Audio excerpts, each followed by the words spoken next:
Good Thursday evening, everyone. Hope everybody's having a great day. Chief Meteorologist Dan Scoff in the Weather Lab. I'm going to keep my voice down a little bit. I know you'll be able to hear me. Brendan says, wow, 2 live streams in one day. Yes, sir. We do have 2 live streams in one day, and there's good reason for that. We do have a big system coming in Saturday. Now, I know you've got questions.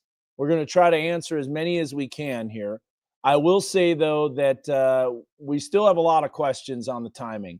We are getting the latest HRRR model as we speak. It's only going out 29 hours at this point, which takes it through about 7-8Z. Let's see if it's updated even more. Looks like it's going out to 39 hours now, which takes us to 15Z. And it looks like thunderstorms are going to be a possibility. We'll show you that here coming up in just a bit. But I wanted to provide a few updates here. We're not going to go super detailed until tomorrow, just because obviously everything's quiet this evening. There's a lot of uncertainty as to, how much storm activity we're going to get. Now, the future, okay, so this is about right. The HRRR now for the latest one is showing quite a bit of activity. So no. Snow is not going to be happening. That's for sure. We know that. Now up in Colorado, this system could definitely bring some snow. Very intense system. So let's dive into it. Let's get right to it. By the way, I'm all alone here. Blaze is officiating a wedding tomorrow. He's got the rehearsal dinner tonight. And Josh Rugger obviously is working in the mornings. And we got new meteorologists that are going to be starting soon. So make sure you're staying tuned. So let's take a look here at what we've got, first of all, with the severe weather risk. Now, obviously, that risk is going to be a little bit of an issue for Saturday. Now, the timing of this risk goes from 7 a.m. Saturday to 7 a.m. Sunday. Okay, so, but this isn't really the time. This is the valid time, if you will, of the severe weather risk. We can scratch out midnight through 7 a.m. Sunday because the storms are going to be long gone by early Sunday morning. There's just no question about that. What is questionable is how much storm activity we see Saturday morning. Now, the computer models, the HRRR, the earlier one, the 18Z, had barely any storms across the area. I didn't believe that. The graph was really quick with the storms. We're going to go through all this and we'll look at it. But we are going to be watching. This is a big system, folks, and it's got the potential to really create quite a bit of a dent in your outdoor plans. And we'll talk about that. So here is a look at that level 2 out of 5, which is known as a slight risk. I know the question's going to come. Are we going to see enhanced risk? And the answer is it's possible. I think there could be an enhanced risk in eastern sections of our weather coverage area. I know we've got the ingredients, and I'll show you a graphic here coming up that will tell you about the ingredients that are in place. So let's get to it. Take the camera off the screen. We're going to show you a wider view. This is what the surface map is expected to look like, which includes basically, the frontal boundary that's going to be moving in. This frontal boundary is going to interact with lots of moisture, instability, lift from the jet stream, and as well as shear. Plenty of low-level shear. And I'll show you what I mean by that. But there's a cold front that's moving in, a dry line that will be extending south of the low. This is mainly Saturday afternoon. By Saturday night, this cold front will be moving in. Now, before we look at all these computer models real quick, I want to show you the energy that's moving in is intense with this system. This is what we call a positively tilted trough transitioning to negative tilt. And what I mean by that is you'll see the system starting off in basically, if you were a person that was walking from left to right, you would be walking uphill if you divide the trough axis. Now, this shows 500 millibars along with 500 millibar heights. So you have 500 heights and 500 vorticity, meaning the amount of spin in the atmosphere. So if you were walking, you would be going from left to right. You would be going uphill, meaning you're slowing down, right? It's going to be a little while for you to get. But if you'll see, this system starts to transition into what we call negative tilt. Now, here's what I'm going to do. I'm going to take the words off the screen here. I don't think I'll be able to just because they're a part of this graphic. But look at all of that energy. Oh, daddy-o. That's some big-time energy. And you'll see the potential for storms are going to be there. There's just no doubt about it. And I think anything that's not showing storms in the morning is wrong because it's not analyzing all these little disturbances, all these little pieces of energy. And then as we go throughout our Saturday, late night into Sunday, this thing comes ripping in.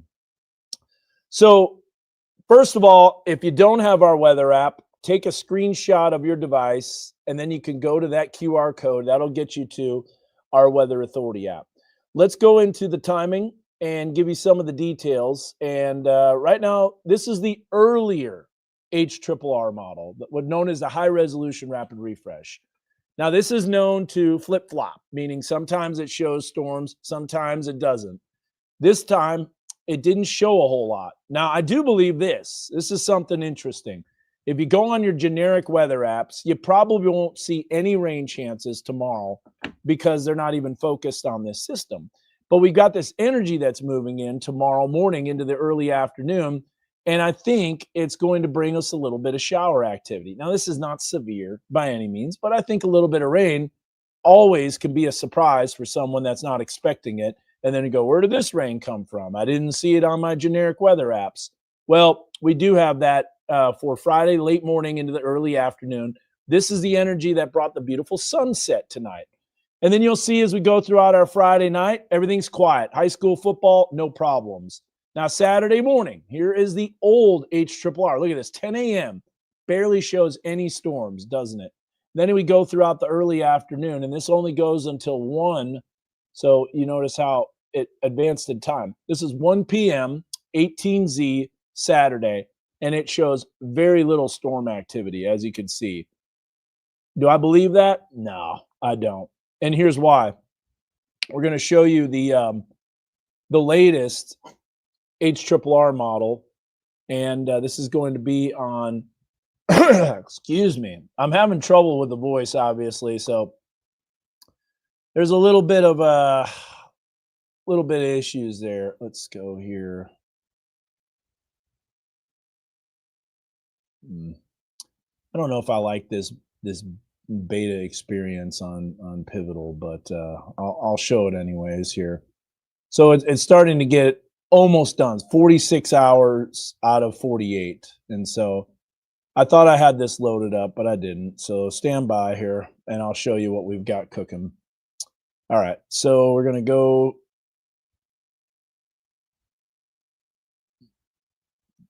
All right, so here we go with. There we go. Share this. Make sure it's being shared. Yes, it is. All right, so this is Pivotal Weather. And Pivotal Weather has the latest model because my weather graphic system isn't quite updated yet. Now watch what happens here on Saturday morning. This has a whole lot more storms. This is the 18Z run, right? Not a whole lot. In fact, barely shows anything. But if we go to the latest 0Z, oh yeah, a lot more. And here's what we're going to do. We're going to zoom in on that a little bit more. Of course, that doesn't work. So stand by here. Let me remove that for a second.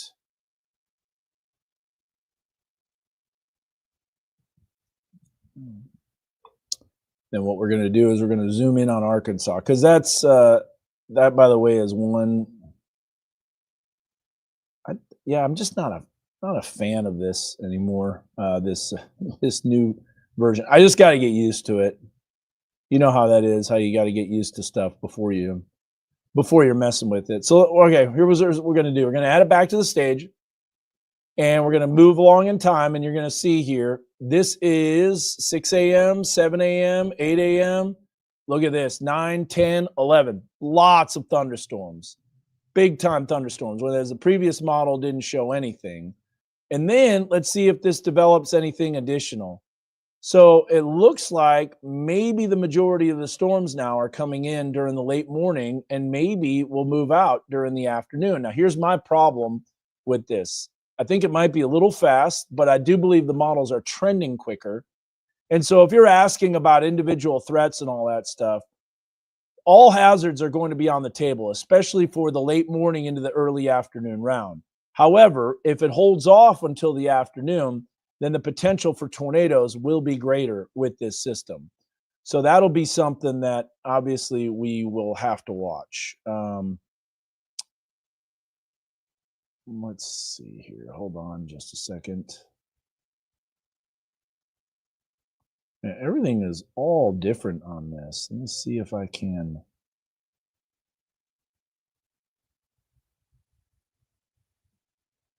Okay, stand by.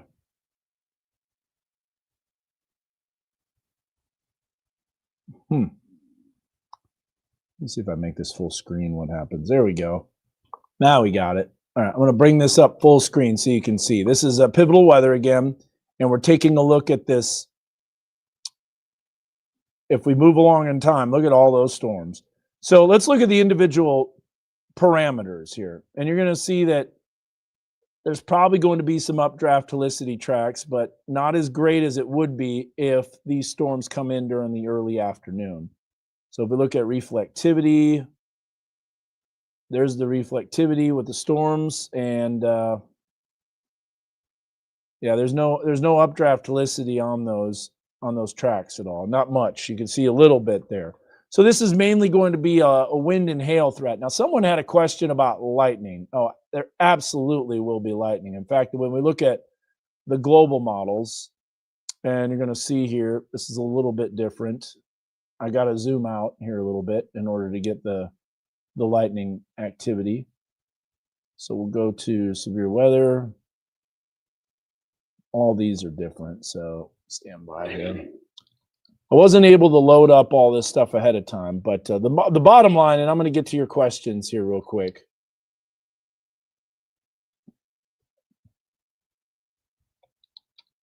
All right, so we're going to go to models. We're going to go to Weather Bell because this has the lightning activity. So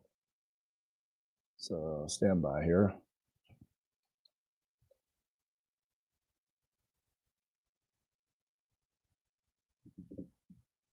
Come on, just sign in. All right. If we go to severe weather and we look at the lightning flash rate, you're going to see quite a bit of lightning that's expected with these storms. So let's go to zooming in on this European, and I'm going to share it. I know you can't see it yet because you have to jump through a bunch of hoops in order to get to it. And so we're going to scroll down here. We're going to get to a different view. Regions, and we're going to go to South Central. And actually, I'm going to zoom in even more. I'm going to look at Arkansas. So bottom line is this system has a lot of energy. It's probably going to produce a lot of lightning. So we got to remove that. Got to add this to the stage here.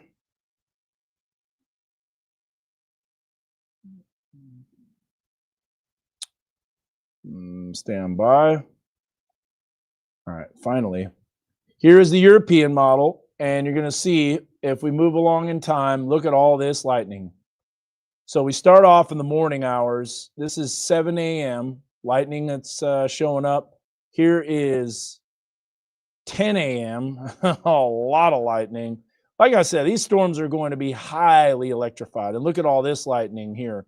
So this is some pretty nasty energy that's moving in. You saw the amount of energy. You got a system going from positive tilt to negative tilt. This, by the way, is 3 o'clock in the afternoon, right? Or 2 o'clock in the afternoon. Here's 3. So this is noon. 1, 2, 3, 4. Look at all the lightning going on through the Razorback game. Then finally it starts to move out.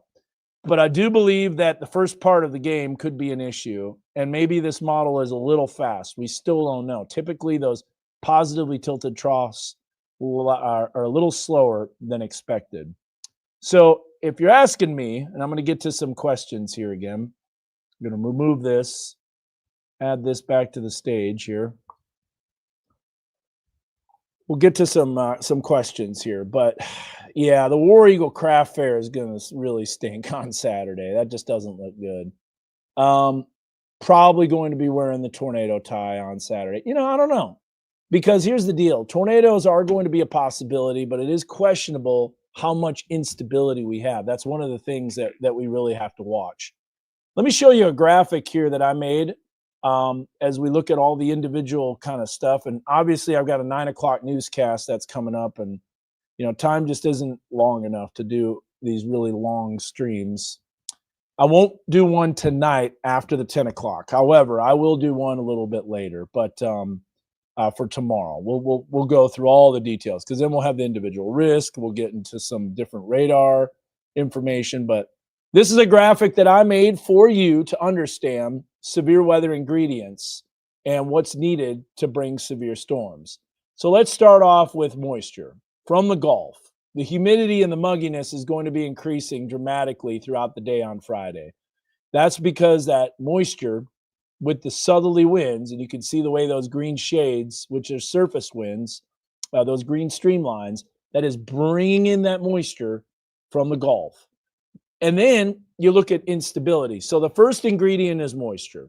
If you've got moisture, then you got to have the cold air aloft in order to have instability. Because think about it, if you're a hot air balloon and you're really warm, and then you get up into that colder air, you will continue to rise because you are warmer than your surrounding environment. The brighter those colors, the more instability there is. Well, you can see there's not a whole lot. There's a little bit over Northwest Arkansas at midnight Saturday.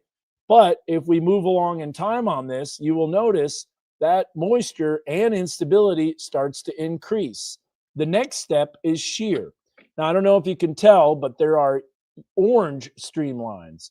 And notice how they're in a different direction. They're out of the southwest. So the surface winds are out of the south. The 5,000 feet above the ground, called 850 millibar winds, are out of the southwest. That is shear. And that means the change of direction of the wind with speed and height. So the change of the wind speed and direction with height is wind shear. And you can see that's also an ingredient that's in place. So we've got shear, instability, moisture. What's in the middle here? What are we missing? We are missing the lift. Well, guess what? We got the jet stream that's coming in. And you can see the way that jet stream dips. And as it dips in, there's going to be a lot of lift out ahead of it. So if we put this into motion, that jet stream starts moving east. And look at what happens as we zoom in to Northwest Arkansas. That instability is lacking. And it's because of the rounds of storms in the morning. So this may not be the greatest tornado threat unless the storms in the morning aren't a possibility, unless they don't happen. If the storms in the morning don't happen, then we will probably be lacking the tornado ingredients. But that is what you can do, is spell out the word SLIM. And each one of those letters stands for something: shear, lift, instability, and moisture. So there is your weather setup right there. And you can see the way all those ingredients are kind of showing up over the same area. But notice how, as we go throughout the day on Saturday, those winds at the surface are out of the south, whereas in Northwest Arkansas, they start what we call veering to the west. And what that does is that creates less shear. See how the wind speeds are kind of the same direction? Here, though, the wind direction and the speeds are different. So you got southerly low-level flow, you got southwesterly mid-level flow, and then you can see the westerly winds aloft, which is the jet stream. So, but it is lacking that instability. Did you see the way those instability parameters kind of get cut off? And that's because of the clusters of storms in the morning. So me personally, I think it's a little too quick with the line. I agree. HRRR, because earlier didn't have anything. So we are going to get essentially a lot of storms. There's no doubt about that. You can pretty much bank on storm activity. If you've got outdoor plans, we're expecting storms and quite a bit of them. Here's the latest graph model. We'll take a look at this. And so this is too quick, typically. This is always too quick with storms. Notice it's got 8, 9, 10 o'clock. I do think that the trend of this system, though, is a little quicker. So with it a little quicker, that means the storms are going to be most likely by late morning and into the mid-afternoon. So maybe the Razorback game doesn't start on time because of lightning and thunder, but maybe it's just maybe it's like an hour or two delayed and then the storms move out. That is a possibility. I think this is way too quick. Oh, now it's slowed it down. It's got storms over the area at 2 o'clock.